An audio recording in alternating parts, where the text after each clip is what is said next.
করার জন্য JM update চ্যানেলের পক্ষ থেকে সকলকে জানাই স্বাগতম। তোমরা নোটিফিকেশন থেকে অবশ্যই বুঝতে পেরেছ আজকে পশ্চিমবঙ্গে আবারও আইসিডিএস অঙ্গনওয়াড়ি কর্মী নিয়োগ হতে চলেছে। এর আগে আমি অন্য ভিডিওতে বলেছিলাম যে মাননীয় মন্ত্রী শশী পাঁজা বিধানসভায় জানিয়েছিলেন পশ্চিমবঙ্গে 35,000-এর বেশি অঙ্গনওয়াড়ি কর্মী সহায়িকা পদে নিয়োগ হবে। আজকে আমরা দেখে নেব পশ্চিমবঙ্গে কোন কোন জেলাতে নিয়োগ হতে চলেছে। আজকে এই ভিডিওর মাধ্যমে আমরা স্টেপ বাই স্টেপ জেনে নেব কোন কোন ডিস্ট্রিক্টে নিয়োগ হতে চলেছে। সবার প্রথম আমরা দেখে নিই, পশ্চিমবঙ্গে নতুন করে বিভিন্ন জেলায় আইসিডিএস অঙ্গনওয়াড়ি কর্মী ও সহায়িকা পদে আবেদন বিজ্ঞপ্তি প্রকাশিত হয়েছে। রাজ্যে 23টি জেলায় অঙ্গনওয়াড়ি কর্মী ও নিয়োগ শুরু হয়েছে। প্রতিটি জেলার বিজ্ঞপ্তি আস্তে আস্তে প্রকাশিত হয়ে চলেছে। কিছু জেলায় আবেদন শুরু হয়েছে। আজকের প্রতিবেদনে আমরা দেখে পারবেন পশ্চিমবঙ্গের 23টি জেলার মধ্যে কোন কোন জেলায় আইসিডিএস অঙ্গনওয়াড়ি কর্মী ও সহায়িকা পদে আবেদন শুরু হয়েছে। আবেদন করার জন্য শিক্ষক যোগ্যতা, বয়স, বেতন, আবেদন পদ্ধতি বিস্তারিত তথ্য আজকে ভিডিওর মাধ্যমে আমরা স্টেপ বাই স্টেপ আমরা দেখে নেব। গুরুত্বপূর্ণ তথ্যটি হলো জেলার বিভিন্ন ব্লকে আবেদন শুরু হয়েছে। আপনার সুবিধার জন্য আমরা একটি বিজ্ঞপ্তি উল্লেখ করেছি।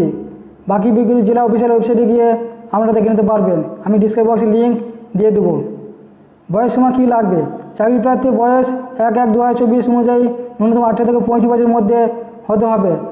সকল প্রার্থীদের জন্ম তারিখ 2/1/1989 বা তারপরে 1/1/2006 আগে হতে হবে, তাহলে আবেদন করতে পারবেন। বেতন কি আছে? অঙ্গনওয়াড়ি কর্মী বেতন প্রতি মাসে 8,250 টাকা থেকে দেওয়া হবে। অঙ্গনওয়াড়ি সহায়িকা পদের ক্ষেত্রে প্রতি মাসে 6,300 টাকা বেতন দেওয়া হবে। শিক্ষাগত যোগ্যতা কী আছে? চাকরি প্রার্থী নতুন করে আবেদন করার জন্য শিক্ষাগত যোগ্যতা উচ্চ মাধ্যমিক পাস করা থাকতে হবে, তাহলে আবেদন করতে পারবে। অঙ্গনওয়াড়ি হেল্পারের ক্ষেত্রে অঙ্গনওয়াড়ি ওয়ার্কার পদের জন্য প্রার্থীদের যোগ্যতা মাধ্যমিক পাস করে থাকলে আবেদন করতে পারবেন। নিয়োগ প্রক্রিয়া কী আছে? আবেদন করার পরে চাকরি প্রার্থীদের লিখিত পরীক্ষা নেওয়া হবে। লিখিত পরীক্ষায় পাস করার পরে ইন্টারভিউ নেওয়া হবে যোগ্য এবং সঠিক প্রার্থীদের। লিখিত পরীক্ষায় 90 নম্বর, মৌখিক পরীক্ষায় 10 নম্বর। লিখিত পরীক্ষায় সিলেবাস লিখিত উল্লেখ করা হয়েছে। আবেদন পদ্ধতি কী আছে? প্রার্থীদের অনলাইনের মাধ্যমে আবেদন নথিভুক্ত করতে হবে। অফিসিয়াল ওয়েবসাইট ভিজিট করে প্রার্থীদের সঠিক পদ্ধতিতে আবেদন জানাতে হবে। বিস্তারিত তথ্য আমি ডিসক্রিপশন বক্সে পিডিএফ লিঙ্কটি দিয়ে দিয়েছি, ওয়েবসাইট লিঙ্ক দিয়েছি। এখানে 3টি ডিস্ট্রিক্টে বের হয়েছে, আলিপুরদুয়ার, দক্ষিণ দিনাজপুর, পুরুলিয়া ডিস্ট্রিক্ট। আমি 3টি লিঙ্কই পিডিএফ বক্সে অর্থাৎ ডিসক্রিপশন বক্সে দিয়ে রেখেছি। ওখান থেকে সরাসরি গিয়ে আপনারা দেখে নিতে পারবেন যে কোন কোন ডিস্ট্রিক্টে কীভাবে অ্যাপ্লাই করতে হবে, তার সম্পূর্ণ তথ্য ওখানে পেয়ে যাবেন।